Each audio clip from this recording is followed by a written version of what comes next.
이사야 53장의 말씀을 읽었는데 이 말씀은 예언의 말씀입니다. 여러 가지 비유의 말도 있고 누군가를 지목하는 듯한 느낌도 나기도 한데 이 말씀은 예언의 말씀인데 누구를 두고 예언을 하는 말씀인 것 같습니까?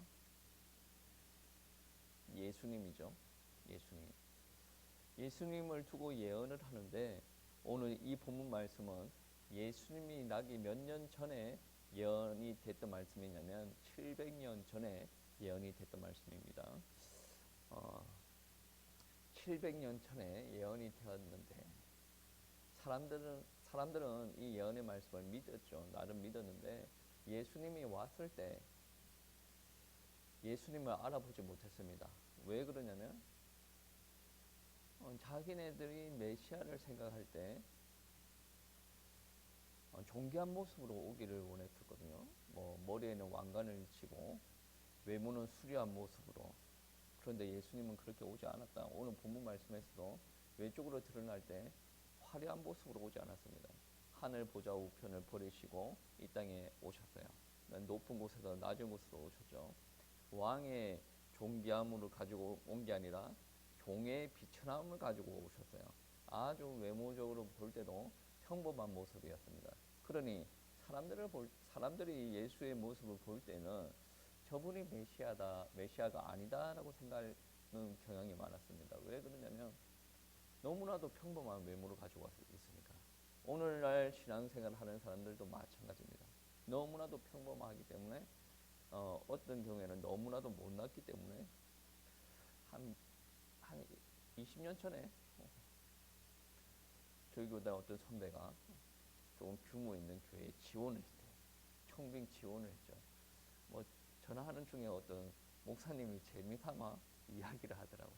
어떤 이야기를 하냐면 자기는 나는 스펙이 좋았다라고 생각을 해요. 학위도 있고 목회 경력도 있고 그래가 딱 최종까지 갔는데 떨어진 거예요. 그래가지고 우리 떨어진 목사님이 그 청빙 위원장인가 그분한테 연락을 했대요. 왜 내가 떨어졌습니까? 라고 연락을 하니까 청빙 위원장이 하는 말이 우리 교회는 이러이러해서 대외적인 활동도 해야 되고 시청에도 가야 되고 활동이 많은가 봐. 근데 목사님은 너무 작고 못생겼어요. 그 말을 듣고 제가 엄청 빵 터져가지고 물론 그 목사님 입장에서는 너무 충격받았겠지만 그 목사님 아시는 분이 이 이야기를 듣고 저한테 이야기를 하더라고요. 그래요. 목사님이랑 이야기하면 너무 재미가 있습니다. 이런 이야기를 했었는데 아마 메시아를 기다리는 사람들이 어느 정도 외적인 모습을 기대하고 기다렸던 것 같아요. 분명히 성경 말씀에서는 그렇게 이야기하지는 않았는데 자기 나름대로 메시아는 이런 분이다 막 이미지를 막 그렸던 것 같아요. 근데 그런 모습이 아니니까 예수님을 하대하고 예수님한테 신성모독이라 그러고 예수님이 십자가를 지실 때 지가 잘못을 했으니까 하나님 앞에 죄를 받는 거지 라는 태도로 예수님을 십자가에 못 박았다라는 것입니다. 오늘 말씀에 보시면 몇 절 말씀입니까? 3절 말씀에 보시면 강고를 많이 겪었고 질고를 아는 자다라고 이야기가 나오는데 강고는 무슨 말이냐면 가난에서 오는 고통을 강고라 그래요. 그리고 질고는 질병으로 인한 이제 고통을 주고 이야기하는 거예요. 그냥 경제적으로 고통당하고 질병으로 고통당했다. 그분은 모든 그런 고통을 알고 계시다. 그리고 우리 예수님은 하나님이시지만 육신을 가지고 온 사람입니다. 신학적으로 예수님은 사람이 아니다. 그렇게 표현하는 사람이 있는데 예수님은 사람 맞습니다. 그와 동시에 하나님입니다. 이런 일들이 어떻게 일어날 수가 있습니까? 하나님께서 그렇게 할 수가 있어요. 하나님이신 그분은 그렇게 할 수가 있다는 거죠. 그 예수님을 바라볼 때 어느 정도 권위가 있고 세상적인 권능이 있어 보이면 사람들이 기죽어서 예수님한테 함부로 하지 않았을 텐데 딱 보니까 만만하게 생겼거든. 출신도 보니까 이제 시골 출신이야. 부모도 보니까 완전히 목 쏘고 가난뱅이 출신이야. 그러니까 이제 막대하고 하대하는 거예요. 이 십자가 못 박을 때도 어떻게 합니까? 모욕하고 때리고 벗기고 몸을 갈기갈기 찢어놓는 것은 우리가 알 수가 있지 않습니까? 그러나 그분은 단 한마디도 하지 않습니다. 그분이 우연치 않게 끌려가서 죽는다 그런 말이 없습니다. 그분은 제단 사역할 때도 계속 표현하는 게 무엇이냐면 본인이 죽을 것이다. 가룟 유다가 자기랑 밥 먹을 때도 가룟 유다가 나를 팔 것을 알았고, 가룟 유다가 사람들을 이끌고 자기를 잡으러 오는 그 순간도 알았어요. 절대 피하지 않았습니다. 여러분, 예수님께서 잡혀갈 때 베드로가 칼을 꺼내가지고 말고의 길을 자르지 않습니까? 그때도 예수님은 어떻게 합니까? 말고는 예수님을 잡으러 온 사람이에요. 근데 이 기가 잘려 있는 말고의 길을 다시 회복시켜 주는 예수님이지 않습니까? 왜 그렇습니까? 예수님은 본인의 사역을 하고자 하는 거예요. 예수님께서 본인의 사역을 하고자 할 때 분명히 아셔야 될 것은 이 세상에 있는 모든 죄인들이 받을 고통 예수님 위에 짊어지는 겁니다. 그거 하기 위해서 강고도 알고 질고도 알고 이 땅의 사람들의 삶을 모두 다 알고 가셨다라는 거죠. 맞고 조롱받고 무시당하고 침뱉기고 옷이 찢어지는 몸이 찢어지는 그런 일들이 일어났다. 예수님께서 그런 고초를 당할 이유가 없음에도 불구하고 우리를 대신해서 그러한 고초를 당했다는 거죠. 오늘 말씀에 그가 찔림은 우리의 허물 때문이요 그가 상함은 우리의 죄악 때문이다라는 거죠. 그가 손발에 못이 박히는 것은 무엇 때문에 그렇겠습니까? 우리가 받을 형벌을 대신 지기 위해서다. 그분이 채찍을 맞으면서 살이 터져나가고 갈기갈기 찢어지는데 그거는 누구 때문에 그런 겁니까? 우리 때문인데 우리가 죄를 지었던 결과가 예수님의 몸이 그렇게 갈기갈기 찢어지는 거예요. 예수님의 머리는 가시관으로 꽉 눌러져 가지고 두피부터 얼굴까지 계속 피가 흘러내립니다. 이거는 누구 때문에 그런 거예요? 우리 때문에 그런 거예요. 우리가 교만 안에서 하나님의 말씀에 순종하지 않고 불순종했다. 하나님의 머리 꼭대기에 올라가려고 하는 교만이 우리에게 있었기 때문에 예수님이 그런 고초를 당하셨다라는 거죠. 우리 죄가 남긴 흔적이 예수님의 몸에 고스란히 남겨져 있었다는 거죠. 그것을 아시고도 피하지 않으셨다. 고스란히 도수장에 끌려가는 양같이 끌려갔고, 양털 깎는 자가 양털을 깎을 때 양이 숨죽이고 있는 것처럼 그런 고초를 당하면서도 가만히 있었다는 거죠. 입을 열어서 고통에 호소도 하지 않았다라는 거죠. 예수님은 죄가 없으신 분입니다. 성경에 계속 이야기하고 있는데 인간은 죄인들을 구원하시기 위해서는 죄인이 없으신 분이 우리를 구원하실 수가 있다는 거예요. 예수님은 죄가 없으신 분이에요. 근데 우리의 죄를 위해서 대신 고초를 당하시고 십자가에 못 박혀 죽으셨다는 거죠. 그리고 우리의 죄값을 대신 치르셨다. 자신의 생명을 내어주셨다는 거죠. 이것이 바로 예수님의 사랑입니다. 우리가 신앙생활을 할 때 그렇지 맞아 근데 그렇게 반응할 때 여러분 예수님의 입장에서는 너무 안타까워할 수도 있습니다. 예수님께서 십자가에 못 박혀 죽으셨습니다. 알아 니를 위해서 죽었다니까. 알아 옹목사 니를 위해서 죽었다니까. 알아 예수님 얼마나 가슴 아파요. 그 정도는 불신자들 다 알죠. 당신들을 위해서 죽었다. 나를 위해서 죽었다고 알아. 그 정도야 아는 게 아니죠. 한번 기로 들어와서 기에 빠져나가는 그 정도 알아가 아니에요. 그 메시지는 우리의 생각을 변화시키고 우리의 마음을 통째로 뒤집어 엎을 수 있는 거예요. 우리 삶을 완전히 바꿀 수 있는 그 메시지란 말이에요. 알아 들어봤어. 교회 다니는데 그거 다 알지 뭐. 근데 삶이 변하지 않네요. 그것을 아는 게 아니단 말이에요. 예수님께서 자신의 모든 것을 버리면서 죽으셨다는 거예요. 그 과정을 한번 생각해 보세요. 온 민족들이 예수님을 완전히 멸시했던 거예요. 여러분 생각 한번 해보세요. 한 명이 나를 저주하고 다닌다. 뭔참을 노릇이죠. 뭔참을 노릇입니다. 예루살렘에 있는 사람들은 평상시에는 10만 명이었다라고 그러죠. 근데 예수님께서 십자가를 지실 그 당시에는 절기를 지키기 위해서 거의 25만 명 가까이 몰려들었다는. 근데 25만 명 가까운 사람들이 모두 다 예수님을 저주하였어요. 너는 죽어 마땅해. 너는 신성모독이라 했어. 너 하나님의 아들이라 그랬잖아. 네가 유대인의 왕이라고 다 모독합니다. 한 소리로 모든 사람들이 입을 모아서 예수님 죽이자 그러거든요. 근데 그들은 무슨 짓을 하는가 몰랐죠. 예수님께서 그들의 모습을 보고 한 번도 마음 상하지 않았습니다. 왜냐? 죄인들이 그렇게 하니까. 어쩔 수 없이 자기가 감당해야 될 일이니까 그렇게 하는 거예요. 이거를 그저 알아. 그러니까 알아 그렇게 하니까 그렇게 못 살아되는 거예요. 교회 다니면서 남이 나한테 뭐라고 한마디 했다 막 열받아요. 그러면서 뭘 알아 모르는 거죠. 그게 예수님께서 사시는 모습을 우리들에게 보여주셨어요. 그리고 십자가를 지고 따라오라고 하셨어요. 알아 그게 모르는 거예요. 우리가 누명 쓰고 억울해 하더라도 알아 그렇게 할 거 아니라 예수님께서 그런 고초를 겪으시면서 우리에게 보여주신 거 정말로 쉬운 일이 아니다. 본인이 살아봐야 아는 거예요. 다른 사람 때문에 나의 무언가가 손해가 간다. 못 참지 않습니까? 사람들 못 참아요. 근데 예수님께서는 여러분을 위해서 배에 창을 꽂으셨다니까요. 손에 못을 박으셨다니까요.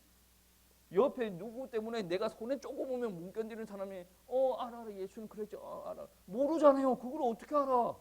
모르는 거예요. 여러분 예수님의 죽음을 그렇게 간단하게 표현할 수 있는 부분이 아닙니다. 나를 살리기 위해서 그 수많은 고초를 당하셨다는 거죠. 인내하였다. 아무 말 안 하였다. 여러분 살면서 억울한 일 많죠.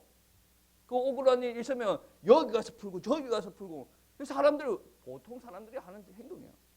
그러면서 십자가 알아 모르잖아요.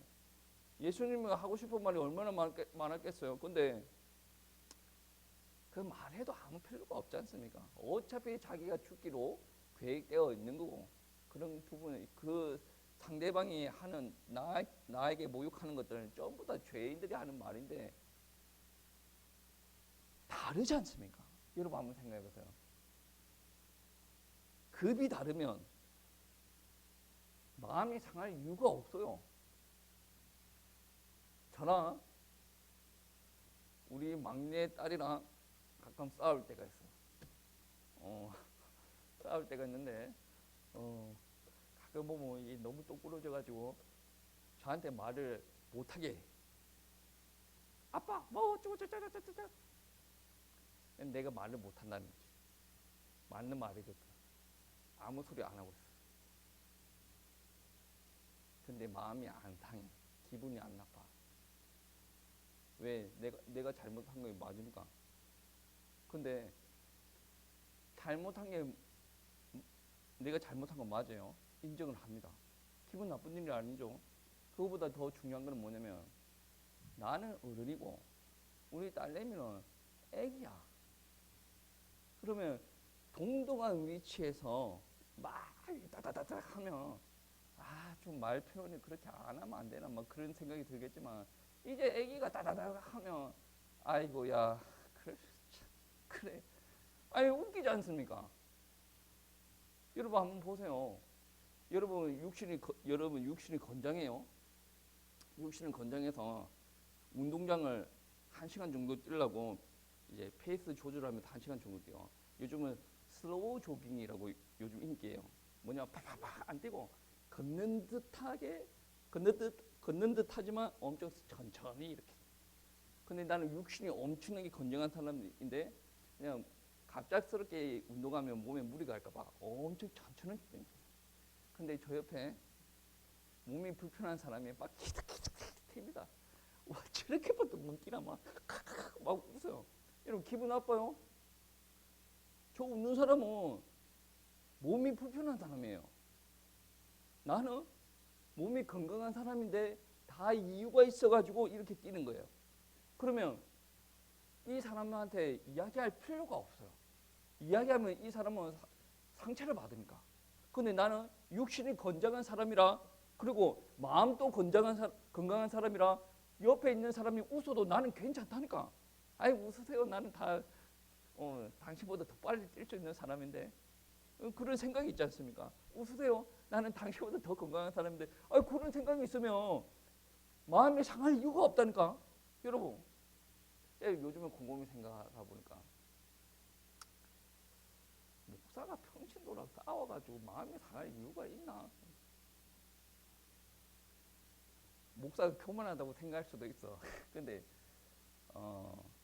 하나님 앞에 서는 시간이 평신도보다 목사가 많다라고 가정을 했을 때, 하나님 앞에 구하는 시간이 절대적으로 많다라고 했을 때, 평신도가 자기의 인생을 드리는 것보다 목회자가 하나님께 드릴 인생이 절대적으로 많다라고 만약에 그런 가정을 했을 때, 싸운다라는 말이 성립이 안 되는 거죠. 그냥 어떻게 보면 웃어서 넘길 수 있는 부분이에요. 웃어서 넘길 수가 있는 거예요. 여러분도 만약에 교회와 다른 직장과 다른 가정에서도 싸울 일이 아님에도 불구하고 싸우는 경우가 많아요. 왜 그러냐면 똑같이 생각하니까. 아이와 내랑 왜 싸워? 싸울 이유가 없지. 그냥 나를 받아주는 거예요. 인격적으로 덜 성숙했고, 그는 육신적으로도 덜 성숙했어요. 그거 어른이 받아주는 거지. 안 그렇습니까? 우리 딸이 조금 있으면 사춘기가 들 텐데, 사춘기가 막 들어가지고 문 쾅쾅쾅 닫고 아빠 들어오지 마. 그럼 웃을 수도 있는 거 아니에요. 나는 그 시기를 다 겪었고, 근데 그거를 물론 충격이 많이 있겠죠. 충격이 많이 있을 텐데 나는 그거 다 겪었지 않습니까? 그런데 문 콱 닫았다고 이래가 문 다 뜯어붙이고 나와. 아빠한테 그게 뭐야 나와. 이렇게 해버리면 관계가 되겠습니까? 사춘기는 호르몬이 이미 폭발해가지고 인정을 해줘야 되는 단계가 아닙니까? 여러분, 죄인들이 죄에 빠져가지고 죄의 모습을 드러낼 때 존중해주라라는 이야기가 아니죠. 죄에 빠져 있으면 어쩔 수 없는 모습 아닙니까? 그러면 죄에 빠져가지고 허죽거리면서 살려주세요, 살려주세요 하는 사람이라 내가 두 눈 똑바로 뜨고 맞짱 떠서 싸우는 게 맞습니까? 아니죠. 우리가 조금 더 은혜 받은 사람이라면 하나님의 사랑을 조금 더 깊이 아는 사람이라면 같이 싸울 이유가 전혀 없다라는 말씀이에요. 우리 예수님께서 우리를 대신해서 형벌을 받으시는 그 상황을 한번 생각을 한번 해보세요. 자, 완전 무능력자처럼 그렇게 끌려가는 거예요. 왜냐? 본인이 할 일이 있기 때문에 그렇게 끌려간다는 거죠. 여러분, 오늘 본문 말씀은 하나님의 아들이 우리를 위해서 고초당하시는 일을 예언서로 기록한 겁니다. 몇 년 전에 예수님께서 태어나기 몇 년 전에 기록했다고 합니까? 700년 전에. 구약 성경은 창세기부터 모든 것이 예언의 성격을 가지고 있습니다. 물론 신약 성경도 예언의 성격을 가지고 있죠. 주님께서 다시 오신다고 하니까 예언의 성격을 가지고 있는데 여러분 한번 생각해 보세요. 400명이나 되는 인간 저자가 1000년 동안 성경을 기록을 했어요. 그런데 다른 저자 400명이 말하는 것이 동일합니다. 역사적인 상황이 달라요. 개인이 처한 상황도 다릅니다. 하나님께서 주시는 말씀도 달라요. 그런데 그들이 썼던 모든 성경이 지향하는 바가 같아요. 이거를 보고 성경의 동일성이라고 그래요. 여러분, 창세기 3장 15절 말씀에 여자의 후손이 뱀의 머리를 상하게 한다라고 하죠. 뱀의 머리는 곧 우리가 마귀의 머리라고 표현되는데, 여자의 후손이 너의 머리를 상하게 할 것이다. 그 말은 엄청 추상적입니다. 실체가 보이지 않을 정도로 흐릿흐릿하게 보이는 겁니다. 그런데 레위기에 들어오면 양의 피로 제시씀 받는다. 그리고 계속 넘어가다가 그 흐릿흐릿한 게 조금 명확하게 보이려고 말한 거예요. 오늘 53장 말씀에서도 그 흐릿한 부분이 좀 보일 듯 말 듯 보일 듯 말 듯 이렇게 그 흐릿한 게 완전히 선명하게 드러난 게 언제입니까? 십자가 위에서 드러난 거예요. 그러면 그 예언이 모든 게 다 성취가 되었어요. 그러면 끝난 겁니까? 예언이 성취가 된 그 예수 그리스도를 우리가 믿습니다. 믿는 사람이 모인 공동체가 바로 교회란 말이에요. 그러면 우리는 믿었으니까 이제 끝났습니까? 아니죠. 교회 공동체가 어떻게 살아라라는 것을 신약 성경을 이야기하고 있지 않습니까? 주님이 다시 오실 것인데 오실 그때까지 우리 교회가 무엇을 해야 된다는 것을 분명히 이야기하고 있지 않습니까? 그럼 뭐 교회가 어떻게 살아야 된다? 목사가 굳이 이야기하지 않더라도 신약 성경을 한 10번만 읽어보면 알게 됩니다. 그런데 교회가 신약 성경에서 요구하는 바처럼 살지 못하고 있다라는 것은 말씀이 들어서 그냥 쏙 나가는 겁니다. 십자가 들어봤어. 예수님께서 못 봤, 들어봤어. 예수님께서 몇이다, 들어봤어. 그래서 신앙생활을 할 때 메시지를 날라리로 듣는 것이 아니라 무게감 있게 들어야 돼요. 하나님께서 여러분을 사랑하십니다라고 이야기했을 때 무게감 있게 전달돼요. 무게감 있게 전달되지 않으니까 본인이 막 잘못하고 와가지고 하나님은 사랑이 하나님이십니다. 이 간단하게 받아들여요. 정말로 무게감 있게 이게 받아들여진다면 함부로 우리가 하나님 가슴 아프실 일을 안 해야 되는 거죠. 설령 우리가 하나님 가슴 아플 일을 했다. 그러면 우리가 마음속 깊은 곳에서 우러나가지고 하나님 앞에 회개하는 일들을 해야 됩니다. 이것이 정말로 복음을 받은 사람이죠.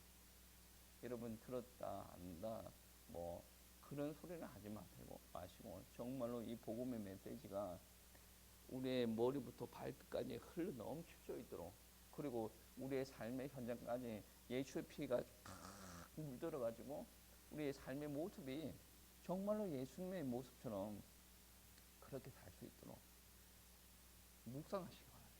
예수님의 사랑을 묵상하시고 그래야 우리가 회복의 역사가 있습니다. 여러분 단순하게 알아 그렇게 하는 사람들 있지 않습니까? 영혼은 많이 이 긍정적으로 표현해가지고 구원받을 수는 있어요. 근데 그들의 삶의 현장은 여전히 죄에 늪일 겁니다. 왜 그러냐면 영혼이 건진 받았다라고 해서 삶의 현장이 건진 받는 것은 또 별개의 문제예요. 축복이 오는 것도 별개의 문제죠.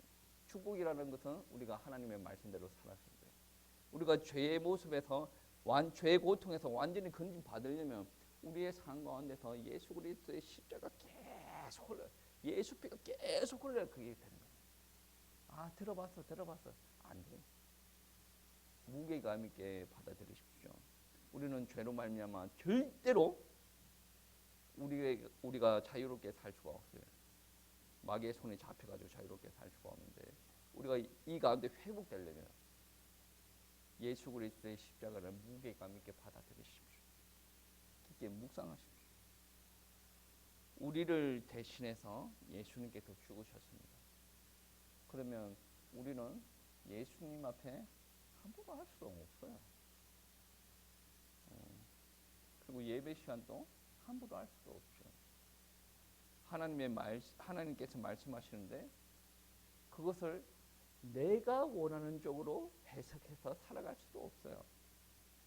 주님께서 정말 원하시는 방향이 무엇인가 물어보고 내 삶의 현장에서 갈등이 있어요. 이 갈등이 있을 때 하나님 앞에 물어보고 그런 삶이 바로 내 삶의 주인의 자리를 하나님 앞에 드리는 삶의 모습입니다. 이 파랑파랑파랑파랑 이 날리는 신앙인 하지 마시고 좀 무게감 있는 신앙인들 되시길 축복합니다.